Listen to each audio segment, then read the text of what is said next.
tekan tombol subscribe, lonceng,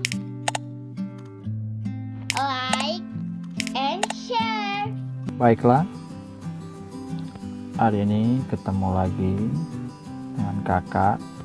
Kita akan belajar tentang alat pernapasan hewan. Nah, ciri-ciri makhluk hidup itu salah satu bernapas.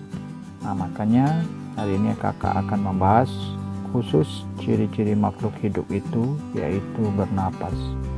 Nah, khususnya bernapas pada hewan. Yang pertama itu paru-paru. Nah, ada hewan yang bernapas dengan paru-paru. Contoh seperti reptil. Mungkin kalian bertanya, apa itu reptil? Nah, reptil itu adalah hewan yang melata. Contohnya seperti buaya, kemudian contoh kadal, lewak, itu termasuk reptil. Nah, reptil itu bernapas dengan paru-paru. Nah, selain reptil yaitu mamalia. Mamalia ini yang bernapas dengan paru-paru ini pasti kalian bertanya, apa itu mamalia? Mamalia itu hewan yang menyusui atau hewan yang berkembang biak dengan cara melahirkan. Nah, itu yang pertama, hewan yang bernapas itu yang pertama, yaitu dengan paru-paru. Nah, yang kedua, dia bernapas dengan paru-paru, juga bernapas yang namanya kantung udara. Ini contohnya adalah burung. Jadi jenis-jenis burung itu bernapas dengan paru-paru. Nah, paru-paru ini dipakai burung ini bernapas di saat dia tidak terbang. Maksudnya apakah dia berdiri di pohon atau berjalan-jalan di tanah, dia bernapas dengan paru-paru. Nah, saat dia terbang, dia memakai yang namanya kantung udara, dan paru-paru juga dipakai. Jadi dua-dua kantung udara inilah untuk membantu dia bernapas di saat terbang. Nah, yang ketiga, pernapasan hewan, yaitu ada hewan yang bernapas dengan paru-paru kemudian kulit. Contohnya hewan amfibi. Kalian mungkin bertanya, apa itu amfibi? Nah, amfibi ini maksudnya hewan yang hidup di dua alam.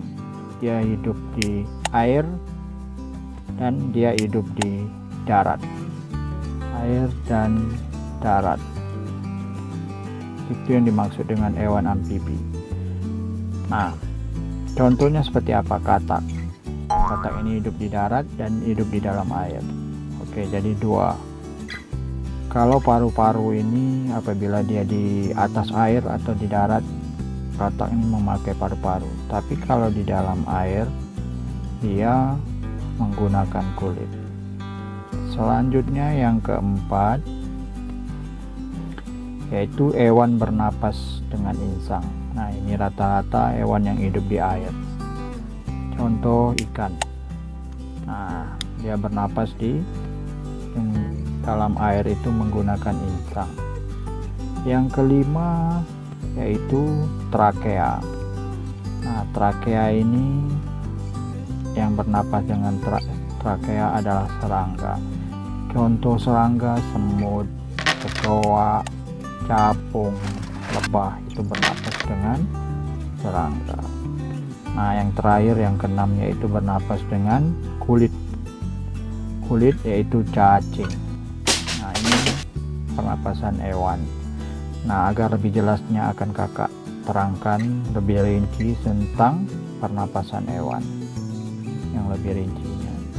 Nah, hewan bernapas itu sesuai dengan tempat tinggalnya atau habitat. Jadi habitat atau tempat hidup hewan. Kalau hewan hidup di darat, nah alat pernapasannya sesuai dengan di darat. Kalau di air, makanya alat pernapasannya dia sesuai dengan hidup di air. Nah, baiklah, yang pertama akan kakak terangkan dulu, yaitu hewan dengan alat pernapasannya yaitu insang. Nih, otomatis insang. Ingat, hewan yang menggunakan alat pernapasan insang yaitu ikan. Yang jelas yang hidup di air. Selain ikan itu bisa misalnya cumi-cumi, gurita, kemudian kepiting, yang hidup di air.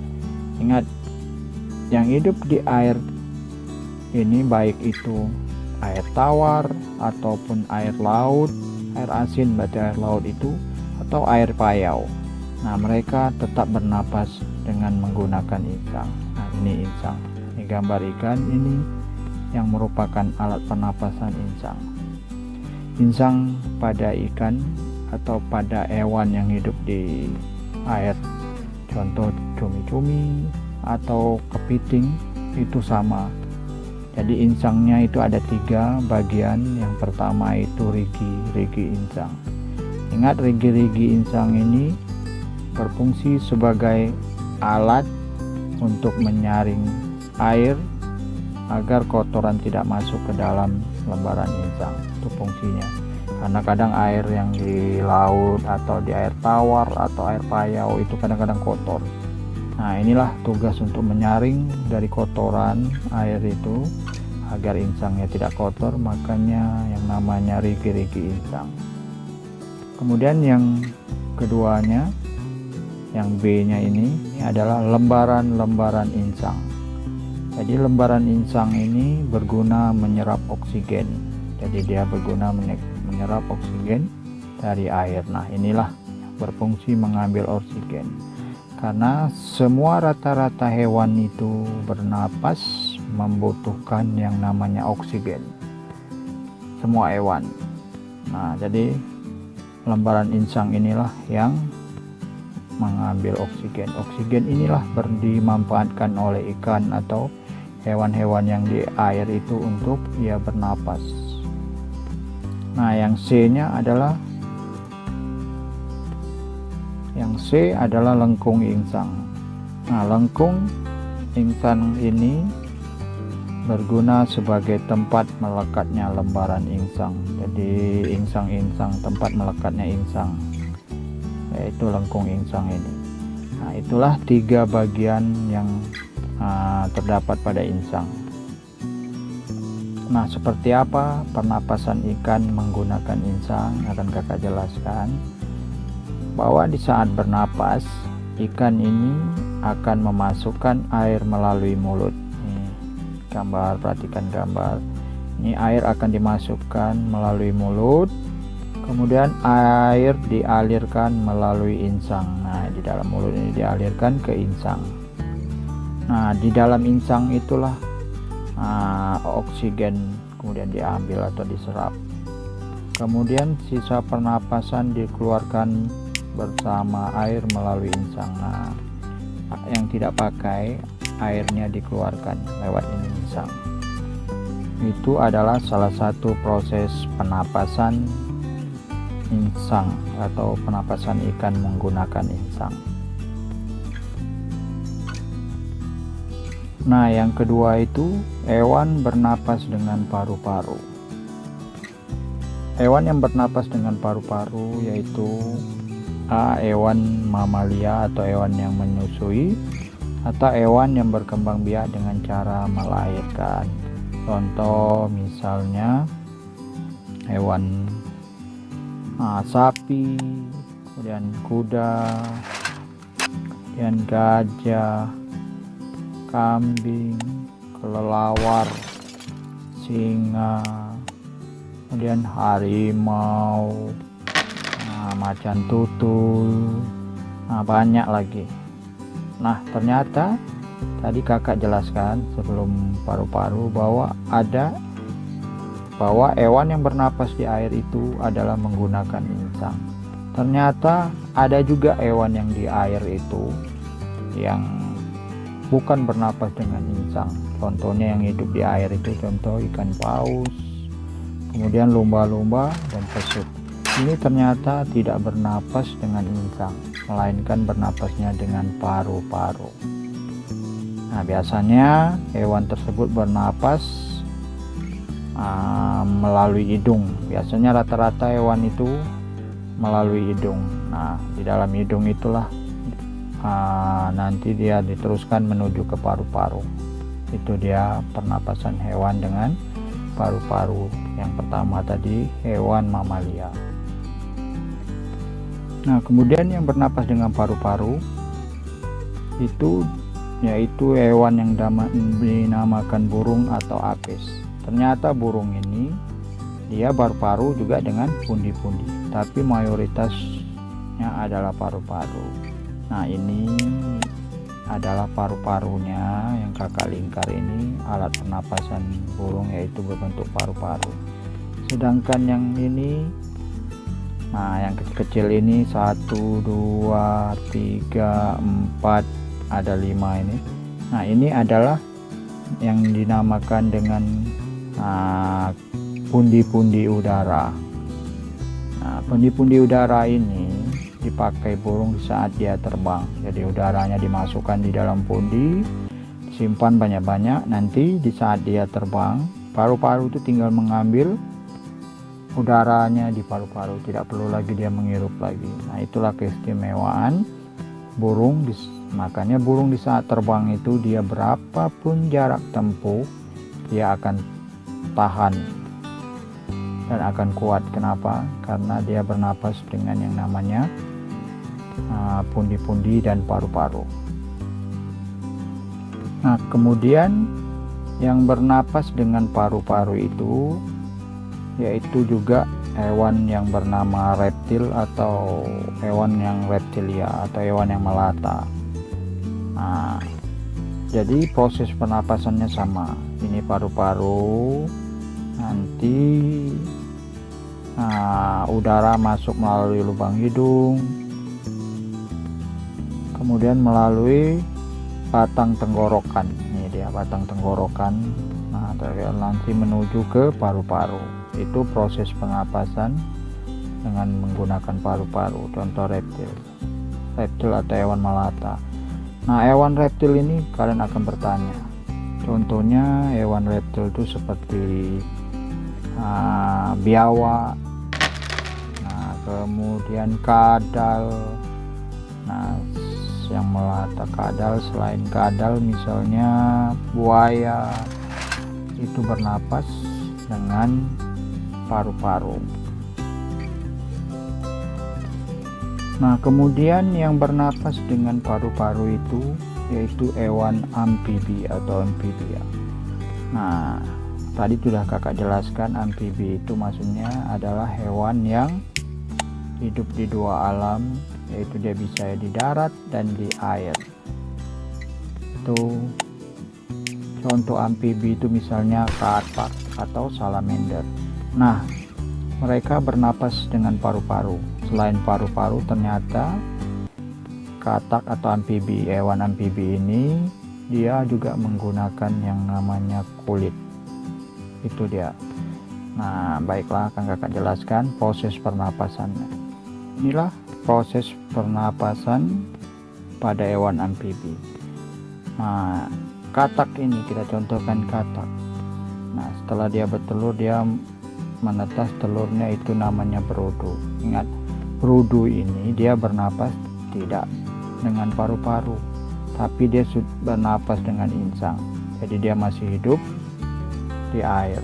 Nah, tapi setelah dia besar, dewasa hingga besar, inilah makanya kita katak ini bernapasnya dengan dua alat, yaitu alat pernapasannya paru-paru dan kulit. Nah, kalau dia bernapas dengan paru-paru itu sama dengan hewan lain yang bernapas menghirup udara melalui hidung, kemudian masuk menuju ke paru-paru. Nah, itu dia. Tapi kalau dia bernapas dengan kulit, dia akan menyerap oksigen yang ada di air itu melalui kulit. Nah, setelah melalui kulit menyerap, masuk menuju ke paru-paru.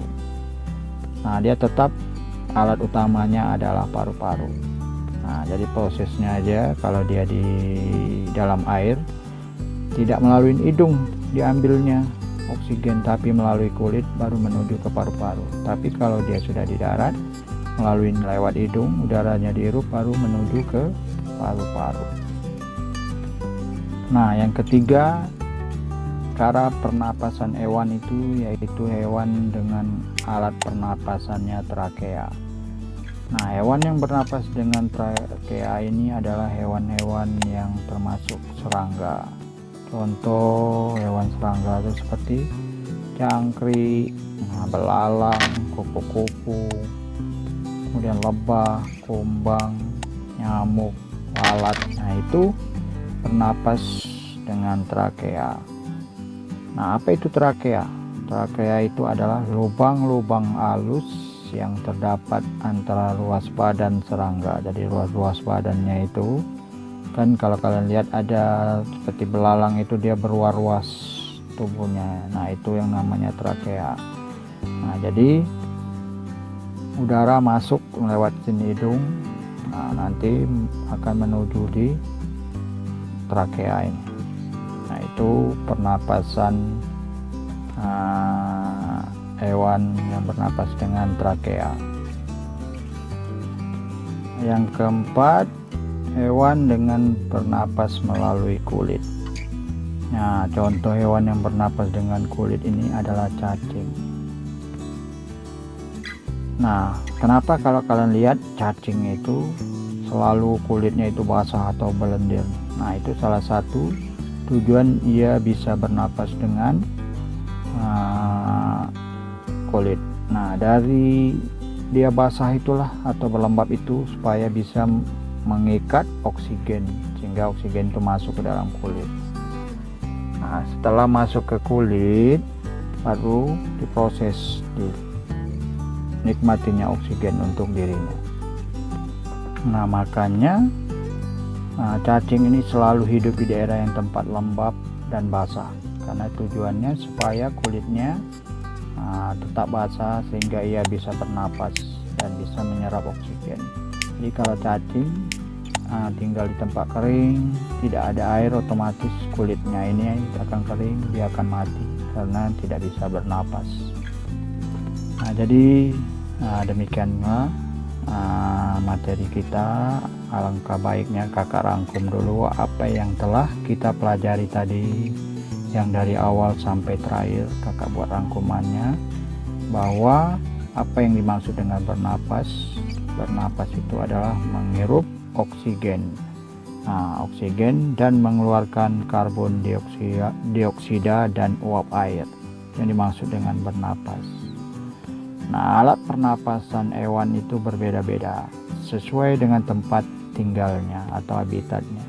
Ada yang bernapas dengan insang, ada yang bernapas dengan paru-paru, ada yang bernapas dengan trakea, dan ada yang bernapas dengan kulit. Nah, ada juga hewan yang bernapasnya gabungan. Dia menggunakan paru-paru misalnya dengan kulit. Contoh hewan amfibi. Nah, kemudian insang merupakan alat pernapasan pada ikan dan berudu. Jadi ingat, hewan yang hidup di air, baik ikan, berudu, kepiting atau cumi-cumi itu bernapas dengan insang. Nah, hewan bernapas dengan paru-paru, contohnya seperti hewan mamalia tadi, burung, kemudian reptil, katak dewasa. Mungkin kalian bertanya tadi mamalia itu kakak jelaskan lagi, yaitu hewan yang menyusui atau yang beranak. Sedangkan reptil ini hewan yang melata. Kemudian burung bernapas dengan paru-paru dan pundi-pundi udara. Nah, pundi-pundi udara ini dipakainya di saat dia terbang. Kemudian contoh hewan yang bernapas dengan trakea, ada juga yang bernapas dengan trakea. Contohnya adalah hewan-hewan serangga. Contoh serangga itu semut, jangkrik, itu banyak lagi, capung. Kemudian contoh hewan bernapas dengan kulit adalah cacing tanah. Nah, itu dia. Kemudian hewan air yang bernapas dengan paru-paru adalah paus dan lumba-lumba dan pesut. Ingat, bukan hanya ikan yang hidup di air itu semuanya bernapas dengan insang, tetapi ada juga yang di air dia bernapas dengan paru-paru. Nah, kemudian amfibi ini maksudnya hewan yang bisa hidup di air dan di darat. Contohnya misalnya katak, dia bernapas dengan paru-paru dan kulit. Jangan lupa tekan tombol